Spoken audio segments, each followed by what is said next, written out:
Ciri-ciri orang yang mengandalkan Tuhan kadarnya bisa dilihat dari, pertama adalah secara garis besar, orang mengandalkan Tuhan dapat dilihat dari seberapa besar orang itu mau berdoa. Mungkin saudara bosan, doa lagi. Saudara jangan meremehkan doa. Hari ini bisa terjadi A, B, C, D, itu hasil doamu yang mungkin engkau sudah lupa. Doamu yang 3 tahun yang lalu. Saya sangat yakin itu. Percayalah, makanya jangan remehkan doa ya. Kalau mengandalkan Tuhan harus dari awal. Artinya apa? Tidak berani memulai hari tanpa doa.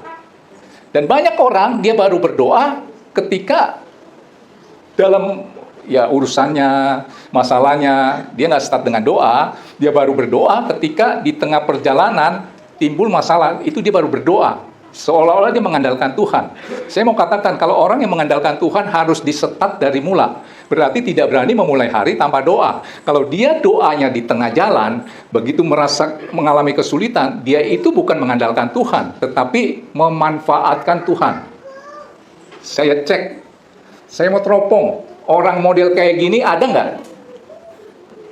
Waktu mau start sesuatu itu, ya entah usaha, kerjaan, apalah gitu ya, saudara tidak start dengan doa, doanya di tengah jalan, ketika saudara mengalami kesulitan, itu dia bukan mengandalkan Tuhan, seolah-olah dia mengandalkan Tuhan, tuh dia berdoa tuh untuk masalah dia, itu dia memanfaatkan Tuhan. Saudara setuju gak dengan saya? Ya?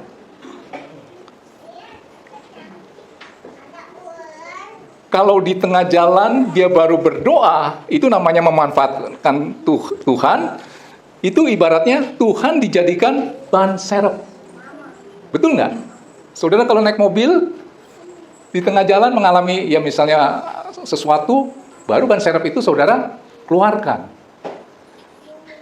Saudara tidak menjadikan Tuhan itu nahoda. Nahoda itu dia yang memimpin saudara. Saudara jadikan Tuhan itu nahoda adalah dengan tidak berani memulai hari tanpa doa. Selalu harus di-start berdoa. Itu saudara jadikan Tuhan itu nahoda atau yang memimpin. Ku tahu Tuhan yang pimpin. Apa lagunya bagaimana Pak Thomas? Hidupku terus telah diatur sempurna. Itu kalau saudara memulai hari dengan berdoa. Tapi kalau saudara tidak berdoa, berani mulai hari tanpa berdoa, itu saudara tidak minta hikmat petunjuk dari Tuhan. Tuhan arahkan saudara ke kiri. Karena saudara nggak berdoa, saudara nggak tahu arahnya. Kayaknya kanan lebih bagus. Begitu saudara ke kanan, dapat masalah, baru saudara berdoa. Itu saudara bukan mengandalkan Tuhan, saudara memanfaatkan Tuhan. Coba saudara merenung. Ya. Coba dikeluarkan dulu. Lukas 8 ayat 23. Tanpa kita sadari, banyak anak Tuhan yang ada Yesus di dalam perahu kehidupan kita. Ini kita kan menjalankan kehidupan, perahu kehidupan. Ada Yesus, tetapi Yesusnya kok nggak aktif untuk menguasai hati pikiranmu untuk mengambil keputusan. Kenapa? Coba kita baca ini. Ya, ini bicara perahu di mana ada Tuhan Yesus dan murid Tuhan Yesus mau nyebrang. Harusnya aman dong. Aku aman di tangan Tuhan Yesus. Tetapi murid-murid Tuhan Yesus mengalami masalah. Kita lihat ya. Dan ketika mereka sedang berlayar menjalankan kehidupannya, perahu kehidupannya, Yesus tertidur. Ini masalahnya. Saudara mengandalkan Tuhan atau mengandalkan diri sendiri? Kalau saudara mengandalkan diri sendiri, Yesus tertidur. Kenapa? Yesus tidak diaktifkan, tidak dilibatkan dalam setiap persoalan atau masalah saudara. Kita baca sampai habis ya. Dan ketika mereka sedang berlayar, Yesus tertidur. Apa yang terjadi? Tiba-tiba sekonyong-konyong turunlah taufan ke danau, sehingga perahu itu kemasukan air dan mereka berada dalam bahaya. Baru berdoa. Kan Yesus tertidur. Baru kalau kita baca ayat akhirnya, baru Tuhan Yesus itu dibangunkan. Sambil ngomel lagi. Yesus, engkau tidak peduli dengan kita. Kita bisa binasa nih. Bangunin Tuhan Yesus dengan marah-marah seperti itu. Padahal kenapa Yesus bisa tertidur? Kata-kata tertidur adalah dia tidur tanpa sengaja. Karena tidak dilibatkan. Ibaratnya kalau kita naik mobil gitu ya, ada seseorang akhirnya ketiduran. Kenapa? Karena kita nggak ajak dia ngobrol. Begitu juga nih dalam kisah ini. Tuhan Yesus tidak dilibatkan. Tangkap ini. Tidak selalu melibatkan Tuhan, sering mengambil porsinya Tuhan. Padahal itu bagiannya Tuhan, kita ambil semua. Maka kita berani memulai hari tanpa berdoa. Coba kita keluarkan dulu Amsal 3 ayat 5 sampai 6. Ayo cepat.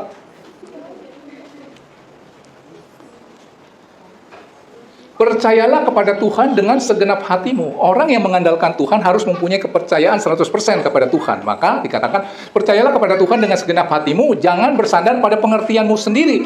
Jangan jangan mengandalkan kekuatan sendiri. Maaf. Jangan mengandalkan kekuatan sendiri. Dikatakan, jangan bersandar pada pengertianmu sendiri. Jangan mengandalkan diri sendiri. Kita kan lagi cek nih, kita mengandalkan Tuhan atau mengandalkan diri sendiri. Next. Akuilah dia, libatkanlah dia. Ini, setiap hal yang kecil selalu harus ngomong apa? Dalam nama Tuhan Yesus. Baru suruh lakukan itu. Libatkan Tuhan. Akuilah dia dalam segala lakumu, maka dia akan meluruskan jalanmu. Ketika engkau mencoba memakai kekuatan sendiri, dengan tanpa berdoa, berani memulai hari tanpa berdoa, saudara dapat gak sesuatu itu? Yang saudara, tuju? Dapat, tapi jalannya libet-libet. Suka gak pikir? Kesini, kesana, kesini. Bisa. Tapi kalau saudara libatkan Tuhan, firman-Nya berkata, akuilah dia dalam segala lakumu, maka dia akan meluruskan. Meluruskan itu apa artinya? Jalan pintas. Saudara nggak perlu belok kiri dulu, belok kanan, terus naik ke atas, turun lagi, baru mencapai tujuan. Saudara bisa nangkep ini nggak? Kalau saudara libatkan Tuhan, akuilah dia dalam segala lakumu, maka dia akan meluruskan jalanmu. Nggak harus ketemu si ini nanti lemparin ke sana. Saudara pernah mendapat satu persoalan yang urusannya kecil jadi ribet-ribet. Itu karena nggak ada Tuhan di dalam saudara mengambil keputusan atau menentukan pilihan saudara.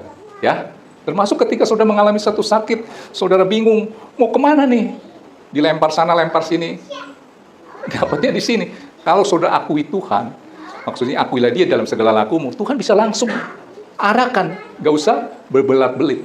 Nangkap ini. Jadi begini saudara, kalau kita bekerja melakukan sesuatu tanpa berdoa, itu ada kesombongan, merasa mampu tanpa Tuhan. Tapi kalau saudara berdoa, tapi nggak bekerja gitu ya, udah doa aja ntar Tuhan berkati, itu saudara sama aja mencobai Tuhan. Kalau saudara dengar saya khotbah, saudara akan berpikir, udah kita mah berdoa aja, berdoa. Tapi tanpa bekerja, tanpa ada usaha, itu saudara sedang mencobai Tuhan. Tapi kalau saudara kerja, lakukan ini tanpa berdoa, memulai hari dengan berdoa, itu saudara ada kesombongan, merasa mampu tanpa Tuhan. Itu Tuhan paling benci.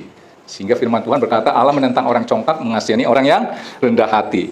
Jadi jangan baru membangun hubungan dengan Tuhan atau berdoa, tunggu ada masalah. Kalau dia berdoa tunggu ada masalah, dia itu bukan mengandalkan Tuhan, tetapi memanfaatkan Tuhan. Ada nggak firman yang berkata kalau saudara memanfaatkan Tuhan dengan berdoa, saudara diberkati? Nggak ada. Yang ada adalah diberkatilah orang yang mengandalkan Tuhan. Artinya apa? Dia tidak berani memulai hari dengan tanpa berdoa. Jadi harus mengandalkan Tuhan itu dimulai dari awal. Saya cek ya, banyak nggak anak-anak Tuhan berdoanya tunggu ada masalah? Selama semuanya berjalan lancar, doanya seperti doa makan. Mau didengar Tuhan boleh, enggak juga boleh. Saya yakin banyak. Karena bukan saudara aja seperti itu. Saya pun juga pernah mengalami seperti itu. Cek ya. Saya sering katakan kalau mau berdoa, mau tidur itu, ya. Ini coba saudara bayangkan ya, seberapa aman doa itu buat saudara. Waktu mau tidur, saudara berdoa. Itu sering saya katakan seperti gembok. Jadi waktu saudara berdoa, waktu mau tidur, itu seperti saudara menggembok. Krek, supaya aman. Seberapa pentingnya doa dalam keamanan hidup saudara. Saudara bayangkan kalau rumahmu itu, saudara tahu belum digembok, di depan saudara ada sepeda, bagus, ada motor, belum dikunci ya. Kunci itu doa ya. Kira-kira saudara bisa tidur nggak? Saudara sadar. Waduh, di depan pintu belum digembok, tapi saudara capek banget. Habis bekerja ini, bekerja itu. Jawab yang jujur, saudara bisa tidur? Bisa, tapi nggak digembok loh. Nggak apa-apa. Dan saudara tahu, kalau daerah itu rawan. Jawab yang jujur, saudara bisa tidur apa enggak? Enggak, kenapa? Karena belum digembok. Begitu juga doa. Ada kan orang yang mau tidur aja tanpa digembok. Betul nggak? Sengantuk-ngantuknya saudara ucapkan terima kasih. Terima kasih Tuhan Yesus buat berkat-Mu dari jam 6 sampai sekarang saya mau tidur. Kalau saudara capek, saya bobok dulu ya Tuhan. Terima kasih buat berkat-Mu. Udah, kan gembok gampang, cekrek. Bukan bicara ngobrol-ngobrol. Kalau ngobrol-ngobrol kan bisa lama. Nah, waktu bangun tidur, saudara membuka. Itu anak kunci. Membuka berkat Tuhan. Yang tadi kita udah kunci kan, kita gembok. Ceklek. Tangkap ini. Ya, bangun tidur itu anak kunci untuk membuka gembok. Nah, saya mau katakan, kalau ini bicara doa kan, orang yang mengandalkan Tuhan, cirinya, kadarnya nih, seberapa besar orang itu mengandalkan Tuhan, bisa dilihat dari seberapa besar orang itu mau berdoa. Doa itu adalah komunikasi, hubungan, ya, keintiman dengan Tuhan.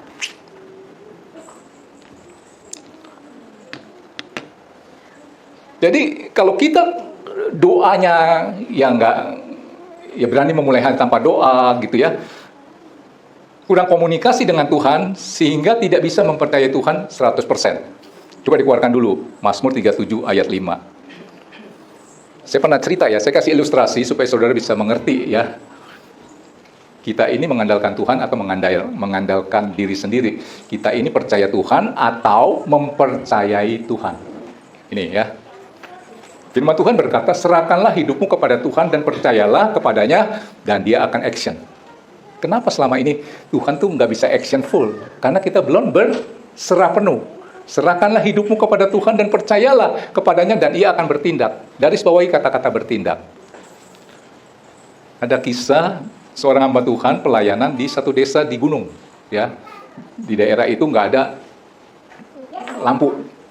Jadi selesai ibadah jam 7, pulang jam 9, KKR, dia harus pulang kembali ke desanya, ya, turun gunung. Dan penerangannya hanya obor, ya. Nih, kisah seorang hamba Tuhan yang doanya kurang, sehingga hubungan dengan Tuhan tuh kurang manis lah, ya. Nah, waktu dia turun itu, penerangannya hanya lampu obor itu, jalannya berkelok-kelok di gunung-gunung nih ya. Tiba-tiba angin kencang, matilah obornya, gelap gulita, nggak ada bintang, nggak ada bulan. Jadi dia meraba-raba. Nah, waktu dia meraba-raba itu, dia terjatuh ke jurang. Akhirnya dia berseru dong sama Tuhan. Nah, ini nih namanya apa? Memanfaatkan Tuhan. Ya. Dia berseru sama Tuhan, Tuhan tolong, Tuhan tolong nih. Tiba-tiba dia meraih satu ranting atau dahan gitu ya. Waduh, terima kasih Tuhan. Bergantungan, tempatnya gelap, nggak bisa lihat apa-apa. Gantungan-gantungan ini, dia tetap berdoa, Tuhan tolong saya dong. Saya kan barusan melayani Tuhan, biasa kan gitu ya. Suka ya kayak, ya nggak tahu lah. Ya ngeluarin kebaikan-kebaikan kita. Saya sudah melayani Tuhan, tadi Tuhan. Sekarang saya mengalami bergantung di atas, di ranting ya, dahan ya, bergelayutan. Capek nih dia. Tolong saya Tuhan. Nah Tuhan tuh baik. Tiba-tiba ada suara. Anakku, jangan takut. Saudara pernah dengar ya cerita ini ya? Jangan takut. Iya Tuhan, tapi saya ngegelantung begini kan capek. Lepaskan peganganmu. Wah, kira-kira pendeta itu berani nggak? Kenapa nggak berani? Dia akan berpikir, saya bisa jatuh ke jurang mati. Betul nggak? Dia nggak dengar, dia nggak gubris. Berdoa lagi. Tuhan tolong saya, masa saya mau gelantungan begini terus? Ada suara selalu bilang, percayalah kepada aku. Lepaskan itu nak, nggak mau juga. Sampai akhirnya pagi, waktu pagi ini gerantung begini nih sampai pagi, saudara bisa bayangin begitu pagi dia lihat, ya ilah, cuman 30 cm itu ya dataran. Dia baru nyesel gitu. Kenapa nggak dari semalam dia lepas? Nah pertanyaan saya, kenapa dia nggak mau lepas? Karena kurang mempercayai Tuhan, kurang hubungan yang manis dengan Tuhan, jarang doa. Makanya komunikasi dengan Tuhan itu sangat penting. Saya kasih lagi satu cerita. Ada suami istri nih, entah kenapa terjadi konflik nih. Jadi biasanya kalau konflik itu pasti komunikasinya kurang kan, nggak omong-omongan. Ada nih 3 hari nih nggak omong-omongan. Ketemu sih ketemu, tapi nggak omong-omongan. Nah sampai satu hari suaminya ini mau pergi ke luar kota. mengejar pesawat yang jam 6. Jadi dia kebiasaannya tuh bangunnya selalu siang, jam 7 gitu ya. Nah dia mau minta tolong supaya istrinya nanti bangunin dia, gengsi gitu ya, nah, karena kurang komunikasi. Jadi dia berpikir, dia tulis aja, "Ma, bangunin saya jam 5 ya, saya mau ke airport, ada urusan pekerjaan kantor." Dia ditempel di tempat rias dia, rias istrinya, karena dia tahu nanti istrinya akan cuci muka atau apa ya kaca itu ya, ditempel nih. Nah singkat cerita besoknya ternyata si suaminya itu bangunnya sudah tahu jam 7. Begitu dia bangun lihat jam 7, dia marah-marah sama istrinya. Nah terjadi nih komunikasi. "Mama bagaimana ya, minta tolong begitu aja, nggak bisa. Ini kerjaan menghasilkan uang sekian, akhirnya jadi batal nih. Bagaimana sih mama, nggak mikir, egois banget ya, gini." Apa dijawab oleh istrinya? Kamu baca di bantal kamu. Akhirnya dia ke bantal, dia lihat, "Wah, bangun, udah jam 5. Saudara nangkep gak? Terkadang juga Tuhan maunya suruh saudara ke kiri ya. Tapi kita jalannya ke kanan. Begitu ke kanan kita mentok, kita salahin siapa? Tuhan. Udah gue rajin melayani Tuhan, kok terjadi hal seperti ini? Saudara ngerti gak? Ya, itulah hubungan manis dengan Tuhan itu. Kalau saya berdoa, saya minta kepekaan. Tuhan beri saya kepekaan rohani. Ya, itu ya. Oke.